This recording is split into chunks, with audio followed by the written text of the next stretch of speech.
Hey guys, what's going on? It's yet another episode of Manipulate This, and today we're going to show you some really cool tricks of how to do some Photoshop composite blending in 3 easy steps. Let's check it out.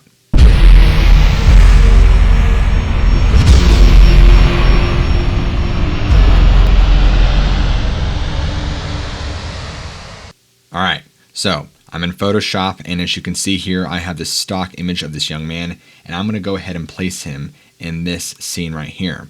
Now the reason I chose these 2 images was because in this one, the light source is coming from the left side, shining onto the lower right side, almost kind of at a diagonal direction. This one, same thing.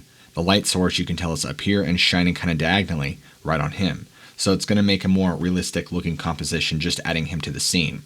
Now, since we can't see his lower portion of his body, he'll almost kind of be slightly off frame, like the picture was taken just right above his waist here, and I'll show you what I mean by that in a minute. So luckily for us, because the subject and the background differ so much, we can actually just use Photoshop's handy object selection tool and just select them like that. Boom. Hit Control-C, go over to our picture, and paste them right in. And as you can see here, the object selection tool did a very good job of cutting him out. I don't really see too many digital artifacts. There might be some right along here which you could easily kind of pave along with the Refine Edge tool, but for the sake of the tutorial, it's fine. It looks really clean. So I already have him cut out right here and resized. So he's looking like he's just slightly out of frame and behind this individual. Now in the actual picture that I used, I actually took him out and used the content fill aware.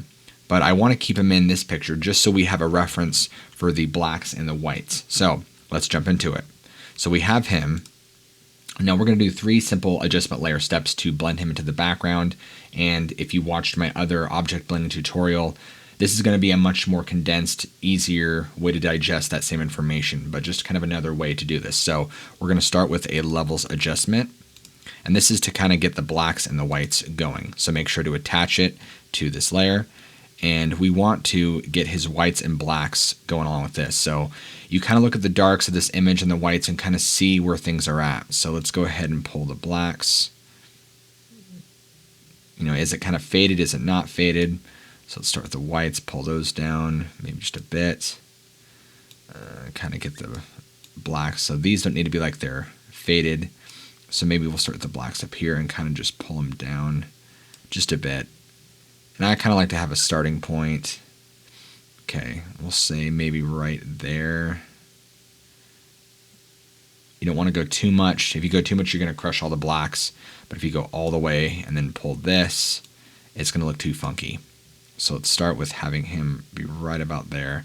And we'll probably come back to this. All right. So now we're actually going to do our color selection. So choose selective color. And I feel like this gives you more finer control over all the color adjustments. So again, clip your adjustment layer to the subject. And now in this image, there's mainly grays. There's going to be some reds in the skin, some yellows, but we don't really have to go through each of the blues, magentas, and all that and greens. So we're just going to focus on red, yellows, and neutrals. So for the reds, we want to kind of just move the sliders around, kind of just match the warmth of the scene. See, if you pull this all the way, he now looks like he has jaundice. We don't want him that. We kind of want him a warm, pinkish orange color, just like the background. Okay, so I'm going to say right about there looks good. Okay, now let's move on to the yellows, which we'll move around again. Maybe a little bit right there. Magenta.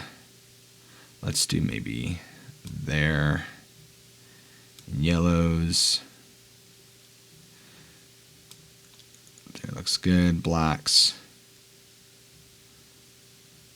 It's kind of a darker scene, so maybe right along here.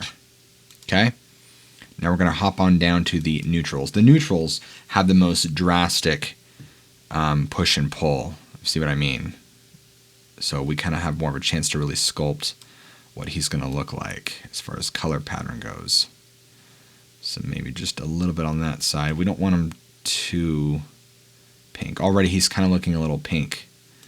So we're going to want to adjust that.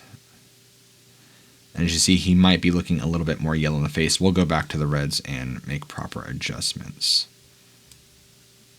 All right, so let's go back over to the reds, and let's pull some of the magenta way down.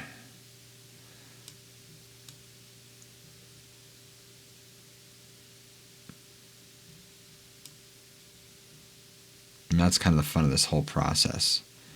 Is kind of just, there we go. I like that. That actually looks pretty good. So now that we have the bulk of that done, there's one final little icing on the cake I like to do, and that is going down to adjustment layer and adding a hue and saturation. Oops. My bad. Adding a hue and saturation. So I'm going to clip this to the layer, and we're going to go to colorize. Now check this trick out. I'm going to bring the saturation up to about 50. And yeah, looks good. I'm going to pull the slider till it matches the background. I like a little bit warmer, like right there is pretty good. Okay, so we're not going to leave him this color because, well, it kind of looks silly. It doesn't really look realistic. I mean, his whole entire body is orange. So go right over here to this space, and you're going to double click the layer, and we're actually going to mess with the blend if. So this is kind of like a opacity filter slider thing that only messes with the luminosity. And again, we're just going to leave it on gray. So hold down the Alt key, click this part of the slider, and you're going to click and drag. And all of a sudden, now that hue and saturation is only affecting, look at that, only affecting part of the image. Now this is kind of giving you a transition between the dark and the light is what this is doing.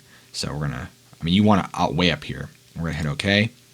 And if you want, you can mess with the fill. So start at 0, like I like to say, and kind of just slide up to where it looks about good. I'm kind of liking right about there.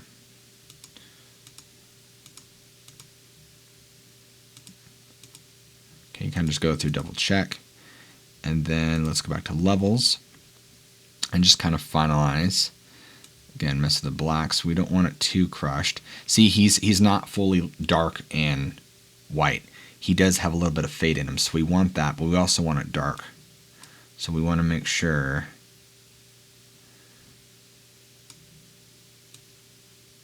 that he's not completely faded.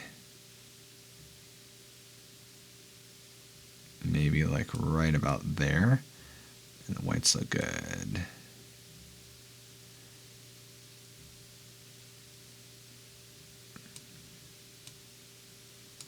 Okay.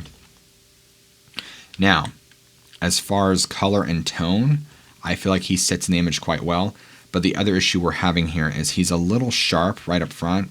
I mean, if you look at him, he's really in focus, whereas the background kind of a little more blurry and a little bit more noisy. So let's go ahead and just add a slight, very so slight blur and some noise to him. So clicking on him as the layer, actually we'll call him Guy. We'll go ahead and go to Filter, Blur. Whoops, Blur. You can use any of these blurs. I just go to Gaussian because it's just available. And we're going to do a very subtle blur of maybe, gosh, do I even want, maybe let's do 0.5. Just enough to kind of put him a little more in the image more. So then go to Filter, Noise, Add Noise. And again, a very small amount. Let's do like 4%.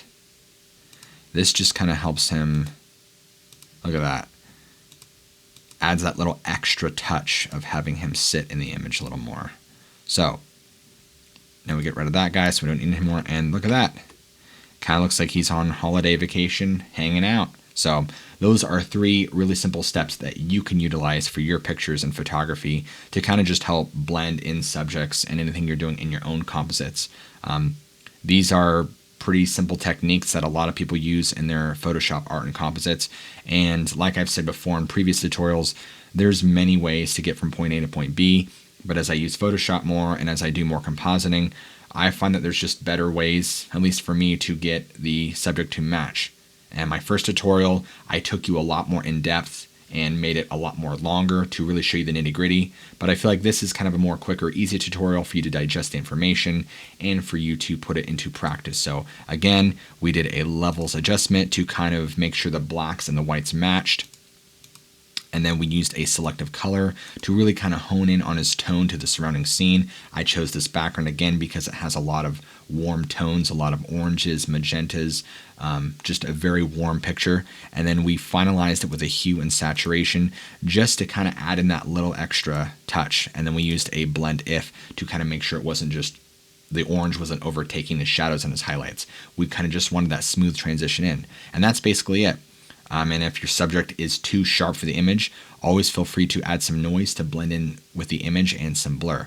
And that's about it, guys. If you found this tutorial extremely helpful, make sure you practice it and make sure you're using it for your own composites and art. And as always, guys, make sure to like, comment, and subscribe for more great, awesome Photoshop tutorials and artwork only from Manipulate This. And I'll see you guys in the next video. Take care.